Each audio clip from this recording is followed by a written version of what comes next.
Hello, I'm Beth. Welcome to this yoga practice and to my channel, Mindful Yoga with Yogi Beth C. I'm a certified yoga teacher and a licensed clinical psychologist. This practice is going to be this or that. So we're going to do a number of poses. For every pose, you will have two different choices. And my aim here is to remind you that you are the best expert in your own body and you have control over your own practice.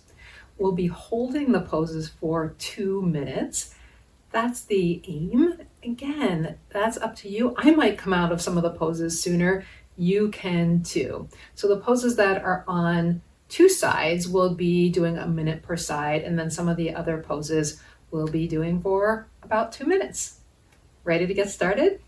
We will be started down on the floor. You can come down to your knees like I am, or all fours. Our first set of poses, this or that, one or the other, is going to be child's pose or puppy pose. So I will demo both and then I will pick one and we'll hold about 2 minutes. So I'll start with child's pose. For child's pose, you'll be in a kneeling position. You'll decide how wide apart you like your knees. Toes will stay together. Child's pose is a hinge from the hip crease with the hips staying back toward the heels. They may rise up and the arms reaching forward in some manner. Maybe it's to form a little pillow under your head. Maybe it's to reach in front of you. And they can also reach back if you prefer that. So that's child's pose. It's a more folded over pose. Puppy pose, or sometimes called melting heart pose, is similar, except we're intentionally keeping the hips up in this one. And this is what I'm going to do. So I'll set it up and then I'll stay. And you may see me glancing at my clock quite a bit. So starting on all fours, instead of sending my hips back like in child's pose, I'm going to keep them up over my knees. I'm going to walk my arms out in the same way. Now hands can come to blocks if you like. I'm just going to stretch my arms out long, and then I'm going to let my forehead and my heart sink toward the mat, and we'll start timing from now.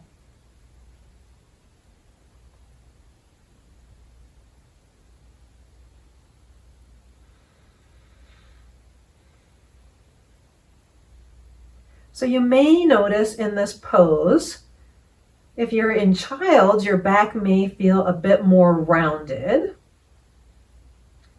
And if you're in a puppy pose, your back might be more neutral or extended.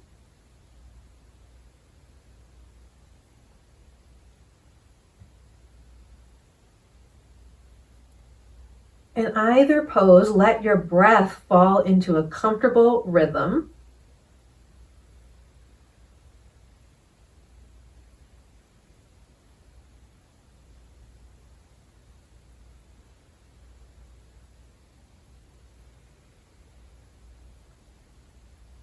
If you're in melting heart like me, think about that action of the heart softening, melting toward the mat. You might even have the space to lift your chin and put your chin on the mat. That's not necessary, but that will give you a little bit more of an extension or a back bend in your upper back if you perform the pose that way. Keep breathing. We have less than a minute.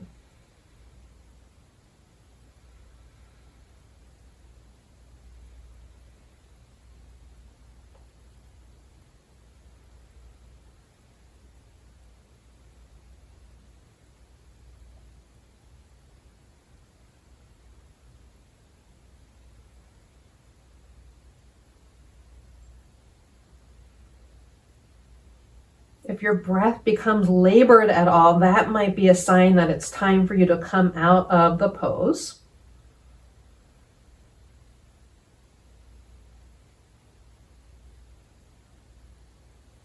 Last few seconds or last breath.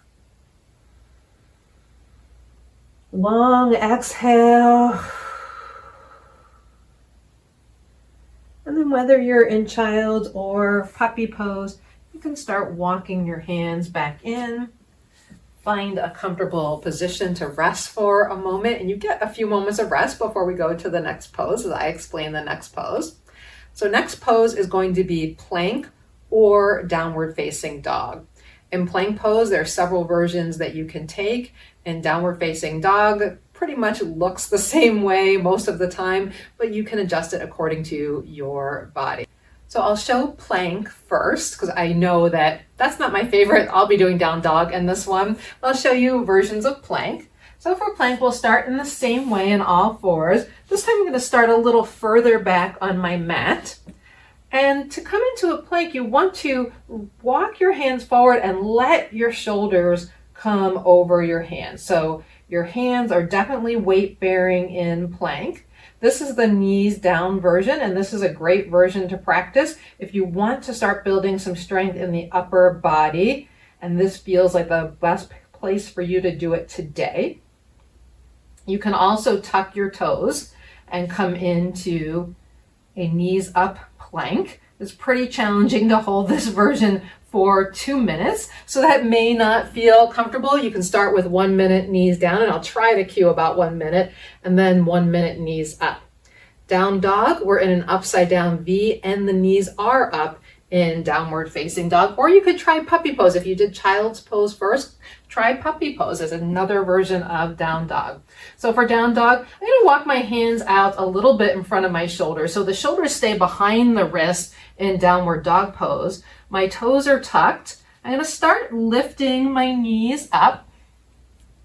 And we'll time from here. Now you can certainly do a bent knee down dog where you push your hands away, allow your head to settle between your arms, extend your back, but keep your knees bent the whole time. That is completely fine. Or perhaps you try this for the first minute and then play around with straightening your legs. So down dog is a lot of extension or length in the back.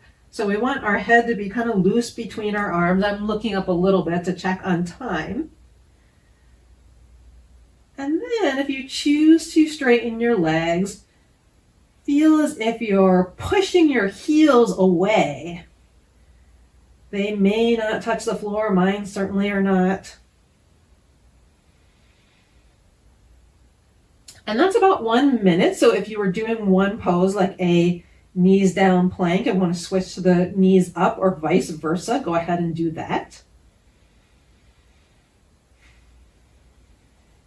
In a challenging pose like this, your breath might get more labored. So that is normal as you're exerting yourself. If it ever gets to the point where it's difficult to take a breath, or it otherwise feels uncomfortable in a way that is painful or sharp and stinging, again, listen to your body's message to come out of the pose. Okay, it looks like we have about 2 more breaths.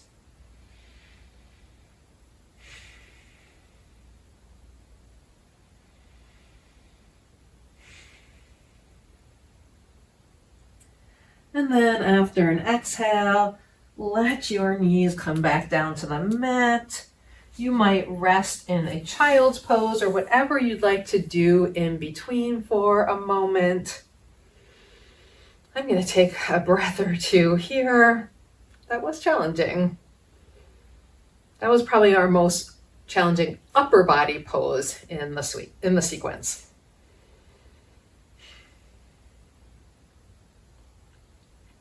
Last breath in this brief rest.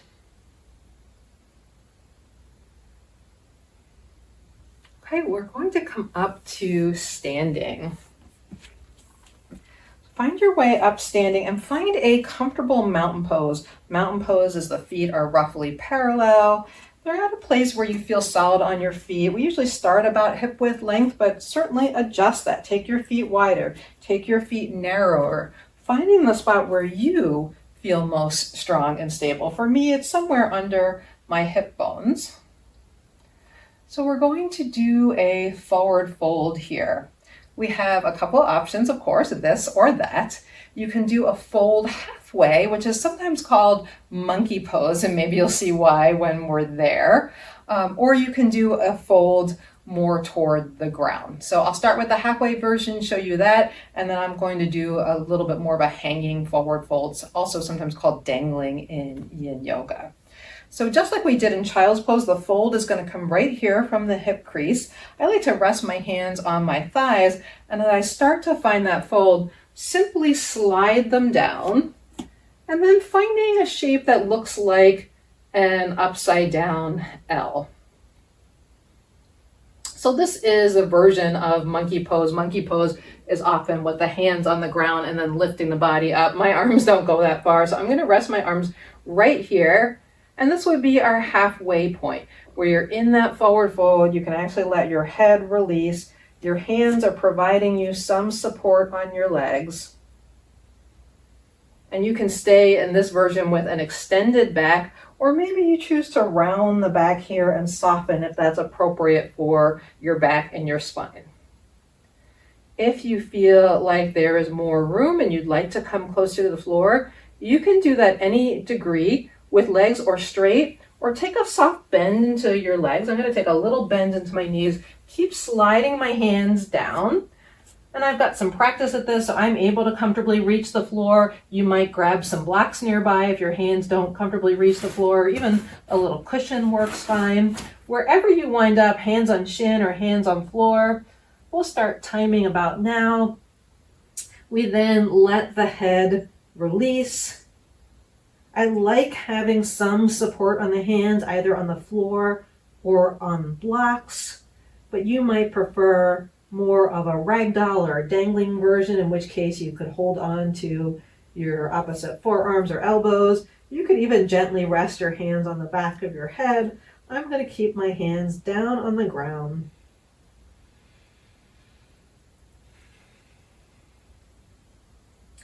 Breathing in and out through the nose gives us the most control over our breath in these poses.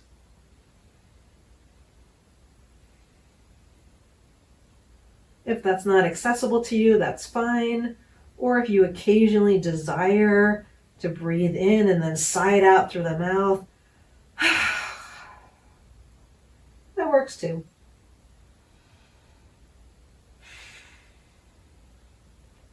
Another minute here. You can choose to be still, or you can choose to play around with a little bit of pedaling of the legs, bending one, straightening the other. Maybe your knees stay bent the whole time, or perhaps as you're here, your legs, your hamstrings feel okay, exploring a little bit more of a straighter length.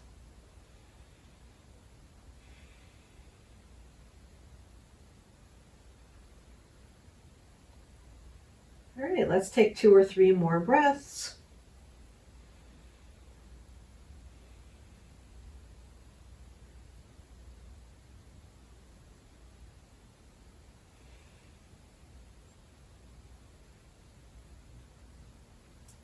If you were more folded over like I was, let your hands slide up. Come up to that halfway point for a moment and breathe here. This can help with dizziness if you have any tendency to get dizzy. And if you were already here and your head was hanging, simply lift your head up so it's in line with the back of your neck, is in line with your spine, and you're parallel to the ground. And then let the next breath in take you all the way up. All right, we'll do a few standing poses and then we'll finish on the floor. So let's face the long edge of your mat and take the feet wide apart. Like everything else in the practice, wide is going to depend on your body. So if your legs are longer, you may be wider. If your legs are shorter, you may not be. So find some place that makes sense for you. We are going to start with either side angle pose or warrior 2. I think that on the first side, I will show side angle pose, even though it's not my favorite, I will show it to you. And then on the second side, I'll do warrior 2. Feel free to do the same or different on each side. That's completely up to you. Remember, now that we're doing side to side, we're going to hold these for 1 minute each. So we'll start with showing you warrior two, and you can hold that or you can come into side angle with me. So one foot is turned out to the short edge of your mat. The back foot is turned in just a little bit. Your knee bends so that it's supported over your ankle, wherever that feels stable. And your weight stays pretty in between your feet to start. So we're not leaning forward or back, at least not yet. We're kind of in the middle with our torso. For warrior two, we lift our arms up, glance over our front arm, so same arm as bent knee. This is a pretty powerful pose, a lot of effort for the lower body, and we hold. Now, if you want to come into a side angle, legs stay the same. You'll have a hinge right at your side hip crease, hinging over this bent knee. And then your bottom arm either comes at a bent elbow to support the inside of your thigh. It can slide down a little bit more to reach the floor. You can have a block or a cushion there. I'm going to stay with the inside of the knee version, and then the back arm can stay at the hip. It can go straight up or over the head. I kind of like straight up the best, so I'm going to stay here. Maybe you've already been in warrior two a little while, but we're going to find this pose for about a minute.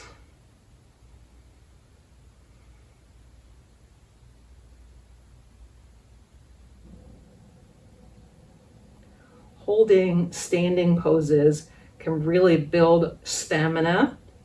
It can build muscle strength.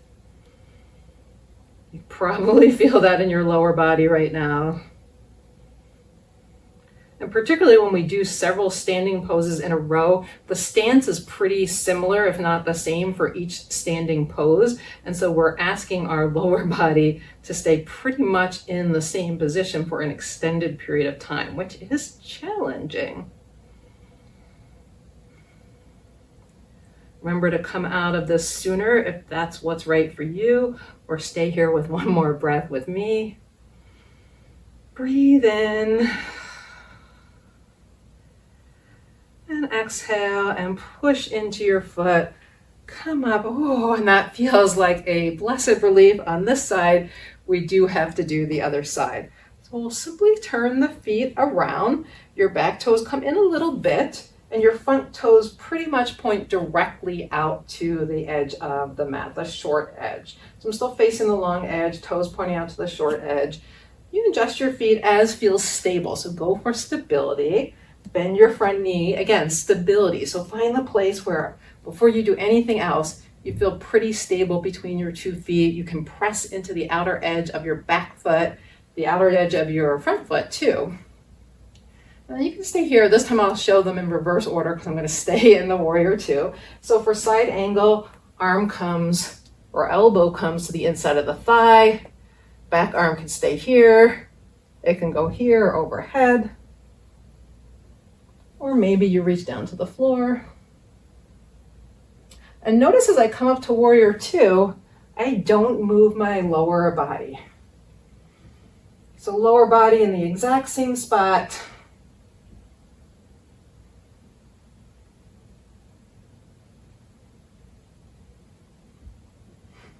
I forgot to start the timer, but let's see. I know about where we were. We have about another 30 seconds. Sometimes when I'm here, my shoulders tend to creep up a little toward my ears. I have to remind myself to keep my shoulders soft. I might even prefer to flip my palms up to feel a little bit of different sensation in this pose.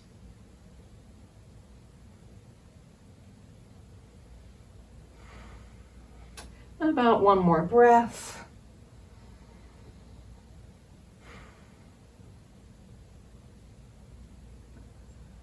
And then push into your feet, root down into your feet to rise up in your upper body. You can take your feet anywhere you want. You could even, we're coming back here, but you could step them in for a moment if you'd like. Give yourself a little break. So our last standing posture is going to start out in that same position that we were in, and your lower body might be saying, wow, really? But you have an option. So you have a this or that. So we're going to do a peaceful or reverse warrior. If you do the peaceful or reverse, your front knee is going to stay bent just like we just did.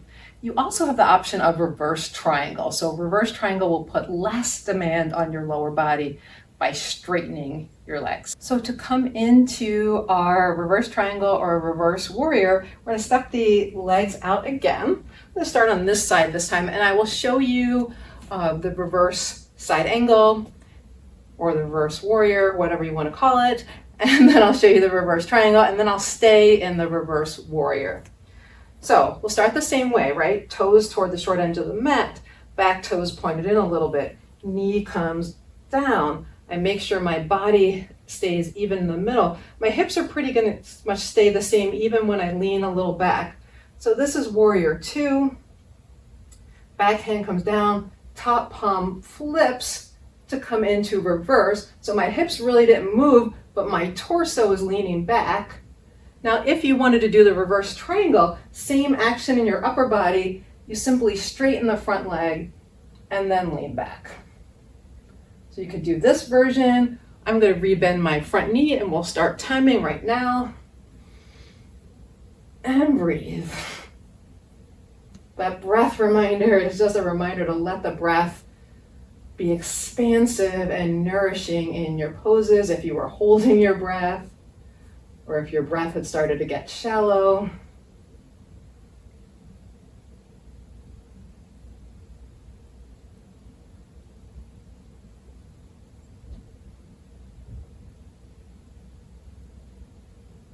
All right, we have another half minute or so. And you'll start to learn about how many breaths that is for you. For me, 30 seconds can be anywhere from 3 to 5 or 6 breaths, depending on my breath rate. All right, last breath or two on this side. If your leg was already straight, you could just stand up. If you're in reverse or peaceful warrior, straighten your front leg as your arm comes down. You might take a breath or two in the middle. Now as you go to the second side, remember, do the same thing or do the other option. It's okay. You don't have to do exactly the same thing on both sides. Your sides may feel different. So I'm going to do reverse triangle on this side. First, I'm going to show you the reverse warrior where we just were, or where I just was.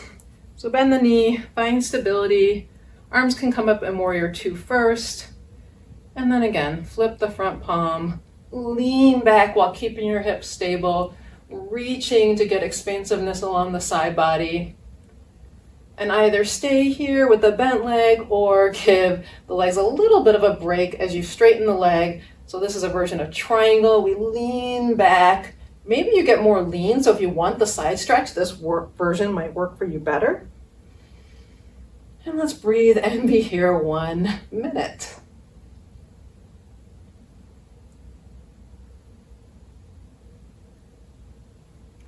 You may feel a little shakiness in your legs. Completely normal after all the work we've done for our legs.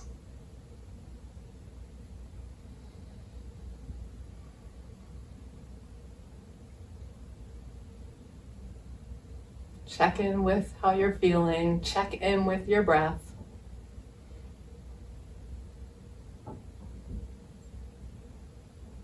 Last breath.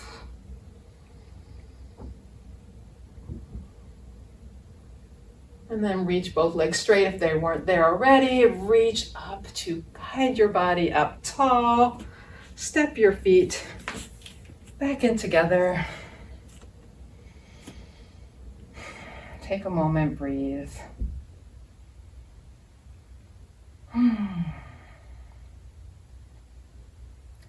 We will finish on the floor. We'll be doing a twist and we'll either be seated or lying again, yogi's choice, this or that. So come down to seated. We're going to finish with a twist. I'll actually come down to lying to show you the lying twist first because I'm going to do mine seated. If you're doing it lying, come right down with me and we'll hold this for 2 minutes per side because a seated twist is a little less taxing and it can feel really nice to hold. So come to lying if you're doing a lying version.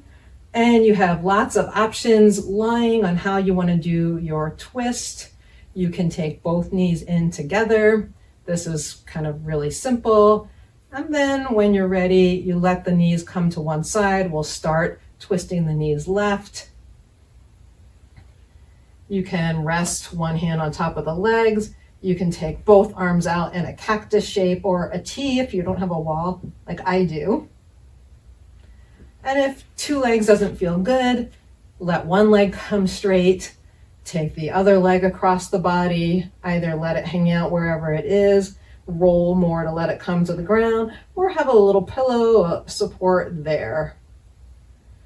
And you can do any version of crossing the legs you like, whether cross like a pretzel, whether they're more in a figure 4 shape, and all of those versions, the legs still move to the left, and you can do what I just did, slide your hips over to the right so you have more space to move to the left. So if you found your twist and you're already there, please stay there and hold for as long as you like or until I tell you the end of the 2 minutes. If you are ready to come into a seated twist with me, stretch both your legs out forward. Bring one knee in or bend the knee and place the foot on the ground. Just like with lying, there are different versions of a seated twist. So you can take this foot over the opposite leg if you'd like. This can be a little tighter twist. If you want it even more compact than that, you can bring the bottom foot in. That's going to be a half fish twist. Any version you like. In all of these cases, we're going to turn this way or toward the bent knee side, the first bent knee side. I'm going to stay right here. Take a breath in. You might use your hands on your shin or your knee to let you be upright first. And then as you exhale, start to spin around. If you were following me, your knees went to the left or your body went to the left. That's which way I'm turning now. And then you notice my back hand came out to stabilize me behind like a little kickstand. You can adjust how much space there is for your body to twist into by changing where your foot is. So if this feels too compact, not enough room for your torso, let your foot come a little further away. It could even be just a micro bend like this. If you want a little bit more compression on your body, sometimes the compression of a twist can feel good. You can have the leg closer. You can also create space by leaning a little bit away and then twisting. So lots of ways to find a comfortable twist for your body.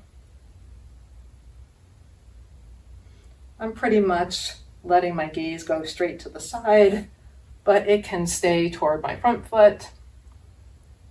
It can also go gaze over my back shoulder. I'm going to keep it here because this is our last breath or two in the twist on this side.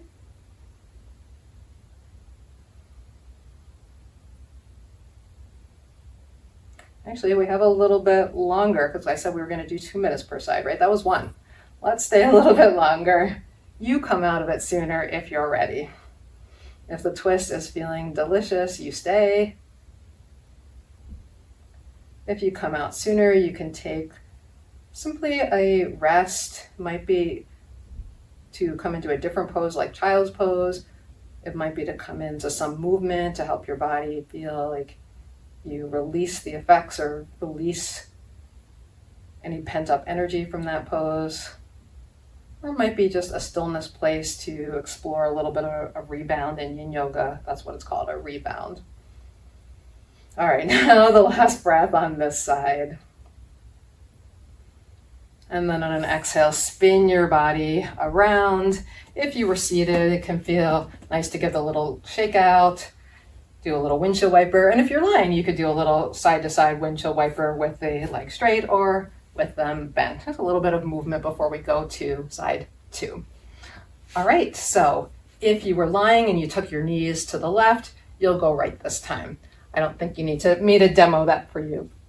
If you're upright with me, let's find a place that feels comfortable. Make sure that our sits bones have contact with the ground. Breathe in and use your arms maybe to help yourself get tall in the spine, create lots of space to twist. And then when you're ready, let's exhale and spin around toward the bent knee side, or this is my right. I certainly might notice difference in twisting abilities from one side to the other. Honor what's ever going on in your body.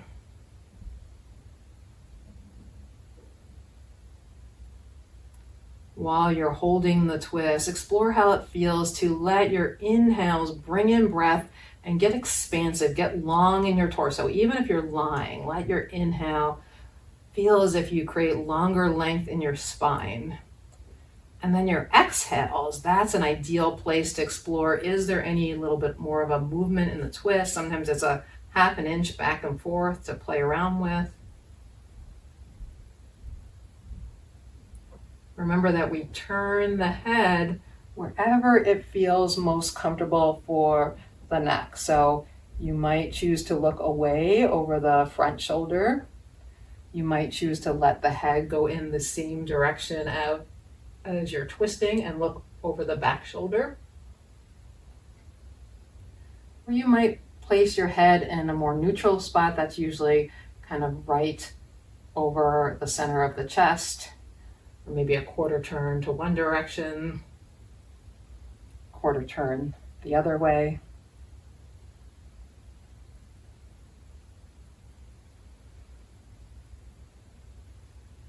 And then let's take a last few breaths in your twist.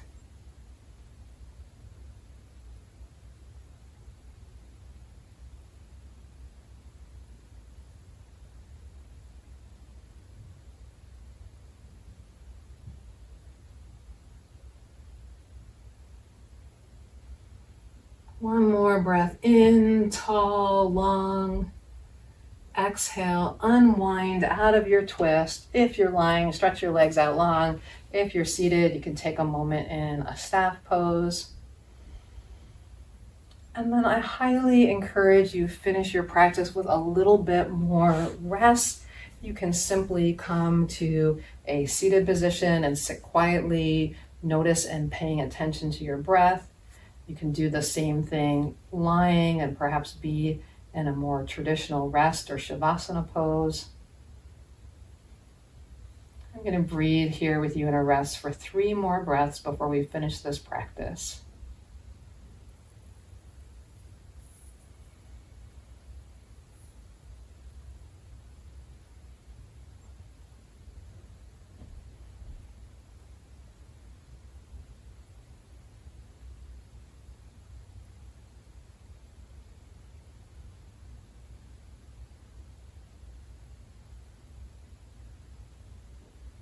And then stay in your rest for as long as you'd like. Or if you're ready, you can come up to seated. I really hope you enjoyed this. I did a few other 2-minute hold practices that people seem to like. You could try one of those if you'd like. Thank you for joining me today. Comment below if there's anything you'd like to see from me, and have a great rest of your day.